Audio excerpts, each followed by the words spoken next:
Hello, welcome to what is a very important conversation right now with everything going out in the world. I'm very fortunate enough to have a very diverse group of friends who come from all walks of life, and I'm very thankful for that. And one of them I thought would be especially helpful in opening up some of these conversations that we are having, and that is my very good friend, Cornell Verdeja-Woodson. He's the founder and CEO of Brave Trainings. Cornell, thank you so much for taking the time today. Thank you for having me. I'm really excited for this conversation. Now, before we get into it, I think it's important that we kind of preface it by saying there's no magic answer to anything. Exactly. I mean, I think it's really important that people not focus on perfection as well, right? Of always getting it right, that there's only one about it. There are so many ways for us to begin to approach these issues, and I think it's important for someone to find something to do to add to the greater movement, for sure. Okay, so as we get started, I think kind of a background of where we're at now. A lot of the conversations happening at this moment seem like they're focusing on a very narrow reactionary situation. The protests, the demonstrations, a lot of we're seeing here in the country, around the world. If you just look at them in their singular focus, they seem to be a reaction to the George Floyd murder. Many detractors over the last couple of days have said, well, why are people still protesting? The officers have been arrested, they've been charged, they've been fired. Can you give us some insight, some context on why that argument is kind of a very short-sighted conversation? Yeah, I think it's really important to note that while George Floyd and Breonna Taylor and other names that are being shared at the moment, are where we're focusing right now, the intensity and the anger is really stemming from generations of trauma that people of color, particularly Black folks in America and around the world, really have been experiencing all their lives. And so what you're seeing is a group of people at their tipping point. They're fed up. They've done everything that they've been told to do in order to navigate the world, to stay safe, to be a part of what we call the American dream. And it doesn't seem to be working. And so they're at their point where they're enraged. And like many of us, whether you're Black, white, gay, straight, doesn't matter, when you're at your breaking point, your actions may not always make sense, right? Like you end up just kind of just reacting and responding because you put yourself through so much to get people to understand what your lived experiences are. And so we're talking about slavery, we're talking about generations and decades of police brutality, we're talking about lack of access to healthcare, lack of access to education, quality education, and jobs. And so so much is wrapped up in the rage that we're seeing right now that it's not just this one person. This one person is a representation of a much larger systemic societal issue. I couldn't agree more with that. There's so many webs to this that have now just kind of come to a crest on it. That being said, why is saying Black Lives Matter and not all lives matter so important? You see this debate on every platform, and everybody, I think, kind of co-opts it to their own personal beliefs. But at the very core, why is that such a critical distinction? Yeah, it leads me to the scenario that people tend to try to use to help people understand this. It's the image of the two houses, one's on fire, the other cracks in its foundation, have some weeds growing in the grass, and maybe the roof needs to be changed. But this other house is on fire, right? It's to burn down if we do not focus all of our resources and our attention on that house at that moment, so that we can save it from being destroyed. Whereas though the house with the foundation and the cracks in the roof, right? We can come back to that. We're gonna fix that. We're gonna make sure that house gets what it needs. But right now we have a much more dire situation that is happening to this particular home. It's the same thing here.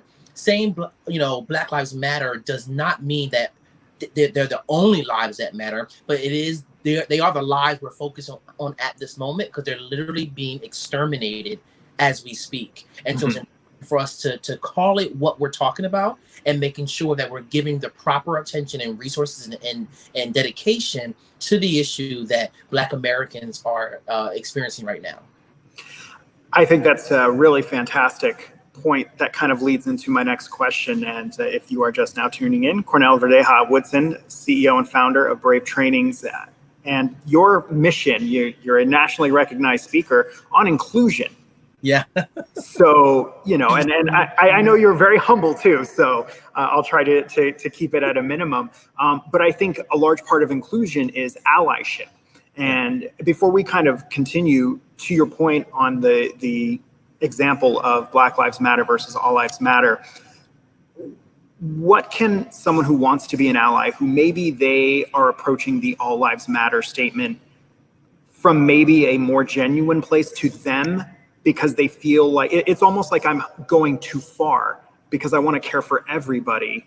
Right. What would you say to somebody who feels like, we know why some people say it to discredit the Black Lives Matter statement, but to those who say all lives matter because they maybe genuinely to them, they are trying to put it in an every color spectrum. What would you say to somebody who's kind of in that mindset of wanting to be an ally, but maybe they're not right on the right path with that phrase? Yeah, I think there are two scenarios that come up for me where people who say all lives matter and what they're really getting at. I think you bring up a really good point that not everyone who says all lives matter is being malicious, right? Mm-hmm. There's people who are very much like, wait, but right, like the goal is that all of us matter, right? That there's subtle nuance that a lot of people can't capture.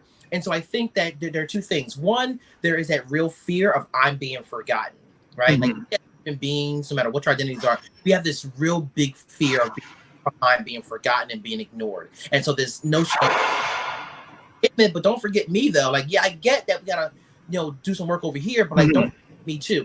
And the question for those people is, why do you feel like you're being left behind?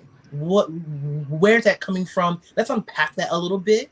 And I think in that conversation is unpacking conversations around privilege and your lived experiences versus the lived experiences of other individuals. It usually comes around this idea of thinking that we've got to focus on the many in order to get to the few. And in reality, we've got to focus on the most marginalized first, because what's good for the most marginalized is going to capture everyone else. Right. And so if we're focusing on, for example, trans women of color, people of color, we're going to end up getting, just by definition, we're going to capture everyone else as well. So I think I would ask people to really step back and examine, why are you so connected to that phrase? What's at the root of that? And a little bit more education for yourself around why the Black Lives Matter hashtag is so critical in this moment in time. And kind of extending off of that, for those outside of the Black community right now, I mean, what does true allyship really look like? I know there's a lot of people who may feel that they're falling into pitfalls. I mean, unconscious bias, the privilege that they either use or don't use for being an ally. What does that really look like? Yeah, I recently wrote a post on social media, which is probably what led you to invite me to do this. I invited you because I think you're charming and you're just a gem. And I love you. But I really think that, particularly, in the context of what we're talking about right now, which is Black Lives Matter, that white folks, before they start thinking about what can I do, they got to step up and have a conversation with themselves about how far am I willing to go? Am I really in this work for the long haul? Because we don't need allies who are here for the day, here for the week, here for the month, here for the year. We need allies who are here for the long term, because this problem isn't going away tomorrow. And so white people have to really ask themselves, am I ready to lose friends? Am I ready to lose family members? Am I ready to, be ostracized by folks who may not agree with why I'm saying Black Lives Matter and why police brutality is an issue? If you're not ready for that, I'm not sure you're ready to step up as an ally. That's my personal opinion. And I think, so that's step one. Then the next step is like, I need to understand how we got here. How do we get to the point where a police officer is putting his knee on the neck of a Black man for, 8 minutes and 56 seconds, to the point where he's no longer with us? How do we get to a point where Breonna Taylor is dead and Sandra Bland is dead, Trayvon Wright? How do we get here? If you don't understand the history, I don't think you can understand what you're fighting for and why you're fighting for it, right? So understanding the history and understanding how you as a white person, right, are where your whiteness plays a role into that. One of the most profound lessons I had to learn, I'm Black and gay, right? But I'm also a man. And I also had to come to terms with my male privilege. But it didn't erase racism. It didn't erase that I was gay and I experienced homophobia, but I still had to understand that my maleness has an impact on the experience of women. White people have to do the exact same thing. While I may not intentionally be seeking to harm Black people, whiteness, my white supremacy, right, plays an impact on how the society sees Black people. And am I willing to come to terms with that's the reality, and then go forth and go, okay, so what do I do with it? How do I use that privilege to lift up the voices of Black people and be open to acknowledging that I may have done some things that have been a part of the systemic oppression of Black people? That takes time, and that takes vulnerability. As Brene Brown would say, vulnerability is critical in this work. I have to be willing to go, darn, I've made some mistakes, but let me fix it now. Yeah, I think it's very interesting that you talk about the vulnerability. One of the big things that I see right now from a lot of people of allies, whether they're white or people like myself who are also people of color, is two things. The post of, if you don't like this, unfriend me or unfollow me. You may not like this. And then the other side of it is the statement of, you know, what we need to do right now is we need to have these conversations. Like, yes, we always need to have these conversations. What does that kind of speak to the vulnerability? I mean, if you are going to post, if you don't like this, unfollow me, you're already at least recognizing that you are making a statement. You're stepping out of your comfort zone. Obviously, our social media feeds are all echo chambers. You know, they're friends that we've had, and we usually share similar belief systems with friends. You know, there may be some ideological differences, but in the most part, we're probably all similar. So, you know, to people who are in that crowd of, I'm going to post and I'm going to lead with a disclaimer of, you may not like this. This may cost me friends. I mean, that's a pretty brave step even in itself, I think. And if they're doing it in earnest and genuine, that's commendable. Yeah, absolutely. I mean, it's something to say that, hey, I'm going to stand my ground on that. This is what I believe in, and this is important. And if you do not like that, that is your prerogative. We live in America. That is your right to disagree with whatever I'm saying. And you're okay and free to unfriend me, to unfollow me, to do whatever you need to do to separate yourself from me. But this is where I am. And I think if more people from privileged backgrounds, men, white people, straight people, took that stand and said, hey, I don't care if you disagree. I said what I said, that Black Lives Matter, police brutality is a problem. We need to address it. And I'm here to be a part of the movement to fixing it. I think that's a profound thing. However, I don't want people patting themselves on the back when they to do that, right? Because I'm not here to lift, allies up and go, thank you so much for your contribution. No, exactly what you should have been doing, right? And I'm appreciative of that, but let's get back to work. So let's not pat ourselves on the back and go, I'm done, right? Because again, the work is ongoing, right? Yeah. Black person, every time I bring up Blackness, I have to deal, as you know, Gabe, I use all my platforms to, and I get some really big pushback, even from people who are friends who think were aligned with me, but are not. Yeah. And I have to be ready to defend that and stay in the fight, even when it gets ugly, because it will. So yes, commend, but also not, celebrate like I've reached the mountaintop and now I'm good. No, the work and the learning is always ongoing. In a very, common phrase, it's about winning the war, not the battle. Yeah, absolutely. Absolutely. And so, we talk about the things that allies to the Black community can do that are helpful. But one of the things, as I mentioned before, that a lot of friends of mine who are allies and even members of the Black community who may feel a certain dissociation or a separation from, the trauma of what's going on for whatever reason in their personal lives. What are some common mistakes that allies can make in these moments? Yeah, I think, and it's always so well-intentional. It's always with good intention. But for example, you've seen a lot of posts out there where they're telling allies to like check on your Black friends, go check in. And while that's awesome, sometimes it can be overwhelming to be inundated with, literally, I think the day that all this really like sort of this energy around this rose, I got 50 calls and text messages, everyone asking the same question. And sometimes I don't have answers for you right now of how I'm feeling and how I'm doing. And I definitely don't know how you can help me right now. And so I think being mindful of creating space for people to process for themselves what they're experiencing, and then inviting people to say, hey, I'm here for you when you are ready. Whatever support. One of the most profound questions anyone has ever asked me when I'm dealing with something or whatever's going on is, what does support look like for you in this moment? How can I show up for you in this moment? And you may not have an answer to that question right now, but I'm here when you're ready to have a conversation. So I think it's that, but I think the most profound thing is really, you need to be talking with your own people, right? While I love seeing white people at Black Lives Matter, I love it. I love it. I love it. Keep doing it. But are you also going to your white friends and your white family members, and are you going to work? And are you also educating other white people about these things? Because if you're keeping this information and this knowledge to yourself and you're only talking about it when you're with us, it's not really doing anything, because we already know it. I need you talking to the other white folks who don't know it already and helping them see the light and why this matters. So that's super, super critical. Okay.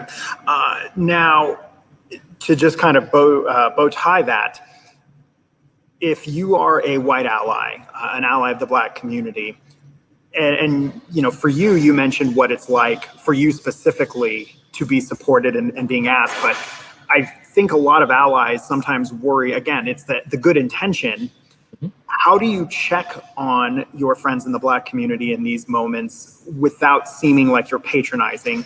Yeah. Obviously, your close friends will know probably that you're coming from it with a good heart, but a part of all of this, I think, is expanding your circle.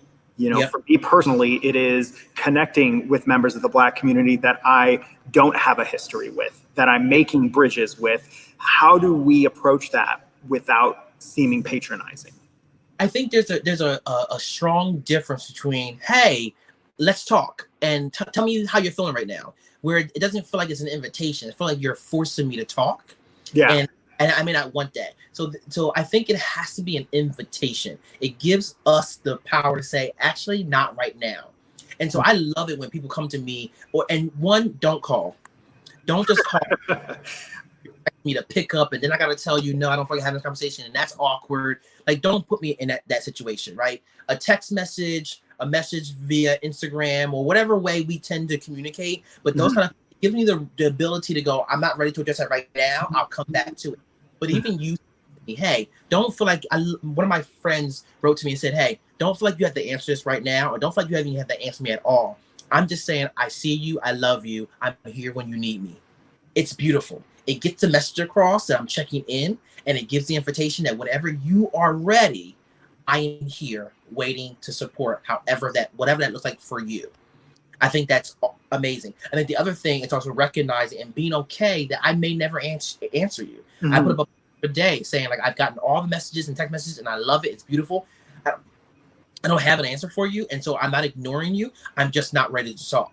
And so many of my friends said, I got you. That's totally fine. So I think being okay with the fact that people may not answer your call or your invitation to talk, but you've done your part by saying, hey, I'm here when you're ready. That's a fantastic approach. And, you know, I think it's kind of human after any tragedy to just say, I mean, you wouldn't, after somebody loses a family member, you're not going to call them and say, talk right now. Right. Exactly. It's an invitation. And I wouldn't even argue asking me, how you doing? How do you think I'm doing? To me, that question, again, well intent, but it's like, what do you think, right? Just say, I don't know how you're dealing with all this or how this is impacting you, but let me know if and when you want to talk. The other thing too is, and I lost the thought that I had, but it'll come back to me if it was that important. And that's fine. If it does, just jump right in. It's good. So Cornell, I think one of the interesting things, 2020, everything is coming at us at one time.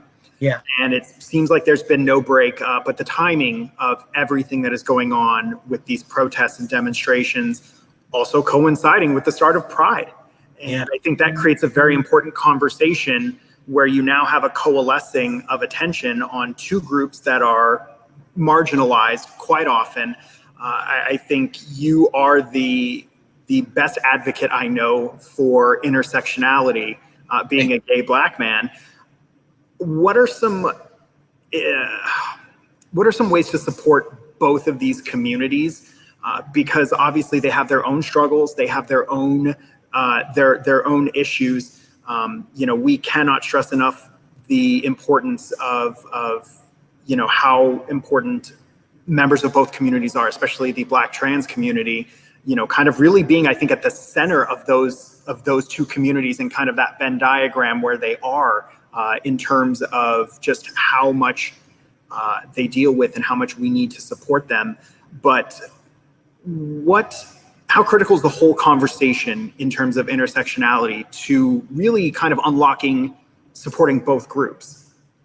In my opinion, the conversation around intersectionality is the conversation. Mm-hmm.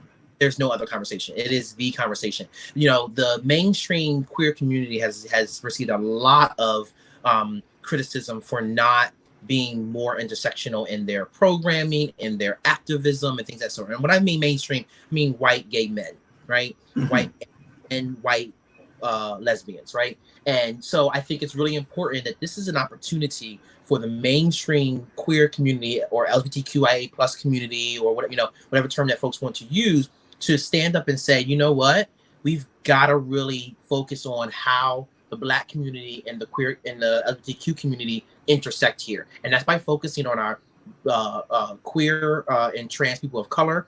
I'm thinking about Tony McDade in Florida, who was killed by a police officer in March, I believe, on March 13th. Talking about, I believe her name is Ayana, who was attacked by a group of Black cis men. Like, we've got to talk about the marginalized within the marginalized, and recognizing that when we show up for that population, for that group, everyone else gets what they need as well, right? And so I think it's super critical that we can still have pride, and also recognizing that pride wouldn't exist if it weren't for two trans women of color riding in the street, whatever word you want to use. I was going to use another. It was a curse word. I don't know if we can cuss here, but right? Like, we wouldn't have pride if it weren't for two trans women of color setting it off in the streets and saying enough is enough, right? And so, for all the folks within the queer community who are criticizing Black people being out in the street doing this, you wouldn't have what you have if it were for folks within our community doing exactly what we're doing now. And so I think we have to have a real conversation about how the failures of our communities coming together and how we move forward and recognizing each other's parallels and our struggles and coming together to work together. I think that's great. I really do believe that if you can raise the watermark for those that are the farthest out, it raises the watermark for everybody. To your point of lifting up those that are the most marginalized. And just to go back to our original point in this conversation, focusing on the most marginalized does not ignore your needs too, right? Choose to say Tony McDade's name, it does not mean that I'm saying, oh, George Floyd's did not matter. I'm just saying that let's make sure, to me, activism without intersectionality is not liberation. And I'm not looking for just my freedom. I'm looking for the freedom for us all, so that we all can navigate this world authentically as possible and live free of fear and just live. That's the whole point of all of it, is living without fear. And when we can get to a point, if we can get to a point of that, that's fantastic. Want to shift gears a little bit, Cornell. You really specialize in inclusivity in the workplace. And I think a lot of people are seeing their TVs and Twitter and Facebook and Instagram. They're seeing all kinds of feeds right now of things that are happening in the streets, in parks, in buildings. But at some point, the world will go back to work. And people will go back to their lives from 6 months ago. A lot of us spend 8 to 10 to 12 hours a day in an office. So, when it comes to seeing these inequalities in the workplace, what's the best way for someone who wants to be an ally to spot the trend of microaggressions? And more importantly, what are some good tips that they can do to address them? Because I know sometimes people feel in the workplace, like in public, what can I do? I'm just me. I'm low on the totem pole, or I'm not the big boss. What can I do? What can they do? This was another one of my posts that I had on LinkedIn and Facebook, where when Amy Cooper in New York City called cops on Christian Cooper for, telling her that she needed to put a leash on her dog. I think that people need to understand, and one of the questions I get all the time from folks in the workplace is, why are we talking about these topics at work? Because they feel so societal and so personal, and at home conversations, why are we having them here at work? And what I tell people is that Amy Cooper, while her actions happened out on the street and maybe on the weekend or whatever, Amy Cooper was responsible for the decisions around hiring, firing, and promoting Black people. She was responsible for probably the evaluations for Black people. She was probably responsible for creating a unsafe and psychologically unsafe environment for Black people. So those things are not two separate things. That those people, like all of us, bring our beliefs and our understandings of the world and our behaviors to the workplace. And so in the workplace, so one is acknowledging that, right? And so then coming into the workplace and recognizing, how do I utilize whatever education opportunities my company has in order for me to understand these topics a little bit better? How do I encourage people to engage in conversation around these topics and talk about how it impacts the workplace? Hiring, recruitment, promotion, evaluations, assignments of team projects, like all those things need to be understood so we know what we're actually fighting against and what we're trying to combat. And then also think about, how do I, as either a manager or an individual contributor, how might I be impacting the experience of Black people, women, queer and trans people, people with disabilities and things of that sort, and starting there and changing my behavior, and then educating others and encouraging others to educate themselves and actually do something about it, whether it's checking bias and interrupting it and calling it out, or at the very least reporting it to HR and say, hey, I keep noticing this and this is a problem. One of my favorite examples of what people can do, particularly as allies, is, myself as a man. When I'm in meetings, it's commonly known that women are constantly interrupted by men in meetings. And so as an ally, when I see that, I say, I'm noticing that we keep interrupting Tanya. Can we let her go back to what she was saying, right? I didn't call someone out and say, Tom, you just interrupted Tanya, right? I just said, hey, I'm noticing that we keep doing this. I want to make sure Tanya has an opportunity to keep talking and engage and tell us what she's thinking. Those are little ways in which we help, one, point it out, and two, make sure that people know that I got you, I'm here, I see you, and I'm ready to support you. I think that's so critical, what you mentioned about pointing out those trends, because that's what they really are. They're trends. And I think when people have been in the same environment for so long, I think they stop seeing them as trends or as isolated incidents, but as culture. I mean, that's probably, you would agree, that's what develops the culture of these businesses, of these offices. And that may not be the culture that the company wants, but right. We all live in the culture and that we are in. So it doesn't really matter at that point. Exactly. And I think the other thing that allies have to recognize too is that you're not always going to get it right. Because I think you said it earlier, the things that prevent allies from actually, or people who want to be seen as allies from getting up and doing something, is this fear of, I don't want to say the wrong thing. I've been doing this for over 10 years and I still sometimes say the wrong thing. If I allow that to stop me from acting, then I wouldn't be able, I wouldn't be a part of the movement. I wouldn't be making any kind of change and any kind of difference. And so I think that we have to stop allowing, we have to stop allowing this fear of not knowing what to say from stopping us. What I would argue is that even when you do say something wrong or do something wrong, it's how you respond and own that mistake that really makes a difference. So if I misgender someone, which I have done many times, even with my 10 plus years of experience, when I interrupt a woman in the workplace, in a meeting, which I have done in my 10 plus years of experience, it's owning it and going, you know what? I noticed that I did that, or thank you so much for bringing that to my attention. My apologies. I'm going to do better. So it's not always the mistake itself. It's the reaction when someone says, hey, you keep doing this to me, that really makes the difference. Yeah, I think everybody that's watching this has in their brain right now a moment where they go, either I've seen that or I've done that. And that honesty that we talked about earlier, to just acknowledge and say, I'm sorry. Hey, my bad. I'm so sorry. That wasn't my intent, but I see that I've had an impact on you. I'm going to do better next time. Thank you for bringing that to my attention. Yeah, absolutely.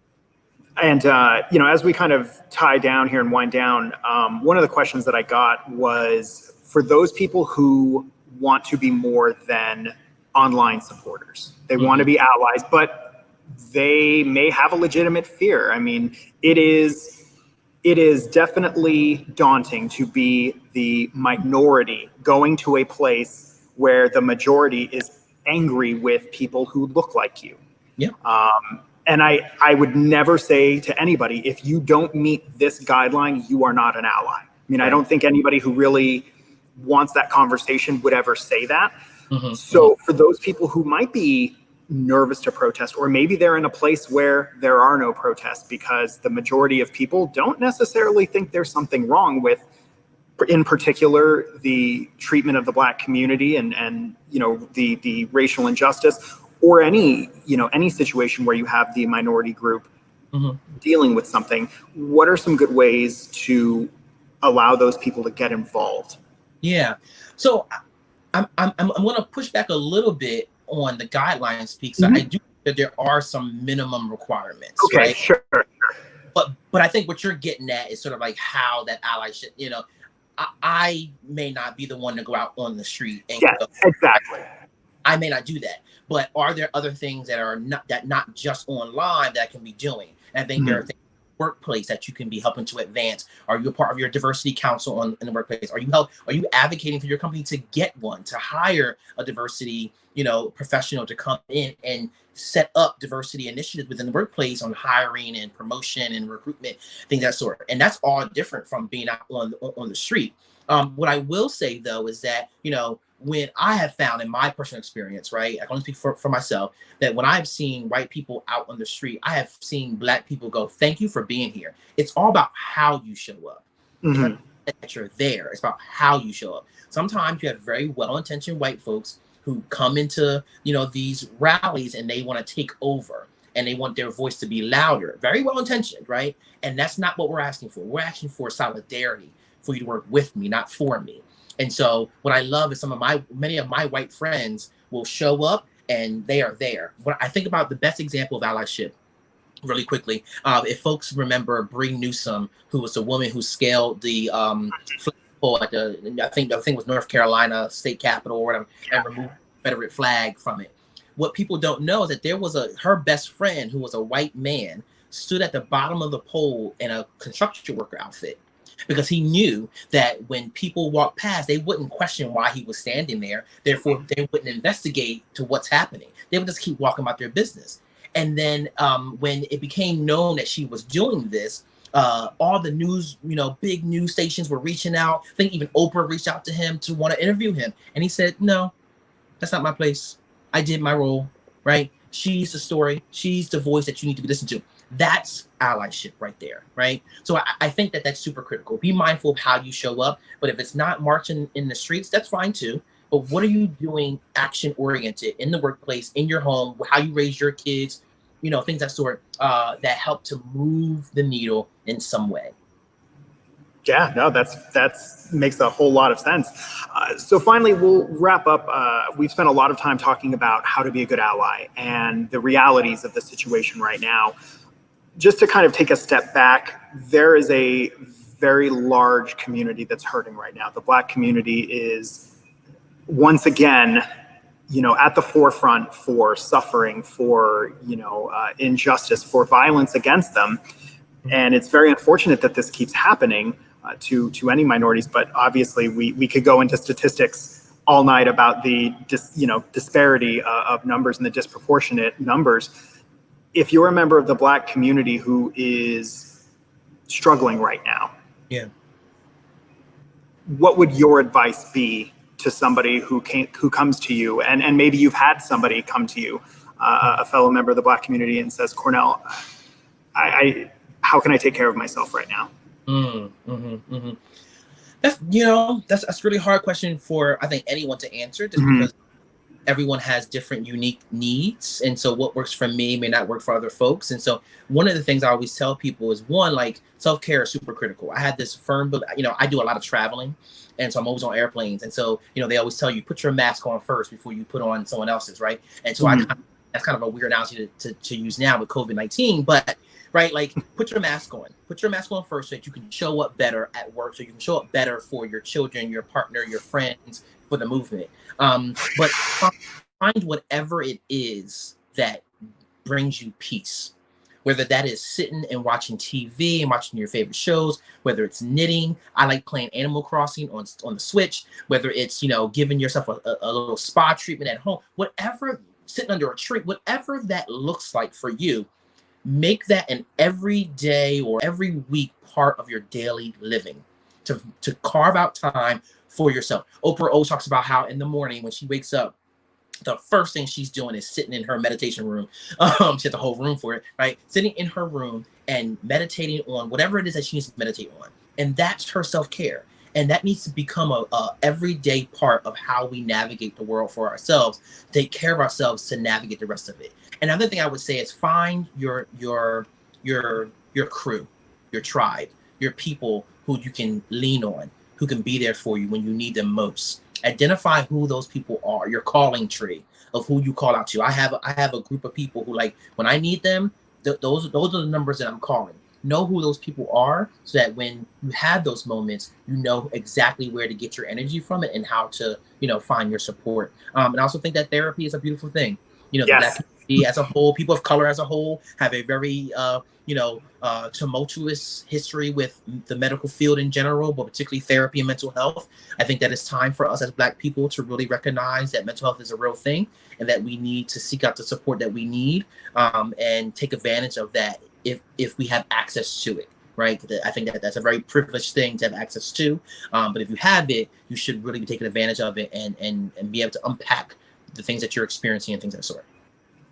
Those are all great ideas, especially the therapy. It's done wonders for me and everybody I've talked to, even if it's taken a while for them to find the right fit for them. Once they find it, it's just done so much. It's done wonders for them. So Cornell Verdeja-Woodson, Brave Training's CEO and founder. If people want more information about how to be more inclusive, especially in the workplace, again, where we spend most of our lives as adults, what are some ways to get a hold of you? You can find me on LinkedIn. That's probably the best way. Cornell Verdeja-Woodson. Find me there. You can follow me on Instagram as well. You can follow me on Facebook, and all the social media sites, and Twitter as well. I think my Twitter is NellyGD. Don't ask. I think I was in it's everybody's first instant messenger name. Exactly. But I'm on most social media sites. LinkedIn is probably the best if you want to keep, engaging or just follow along. I do a lot of posting on these topics, but I welcome all conversations and things of that sort. So thank you for having me here. I'm kind of sad the conversation's over because we could have kept going, but I'm thankful. The fun part is the conversation's never over. Exactly. It is just getting started. All right. Cornell Verdeja-Woodson, thank you so much. Take care, be safe, and we appreciate the time. Thank you. Bye, everyone.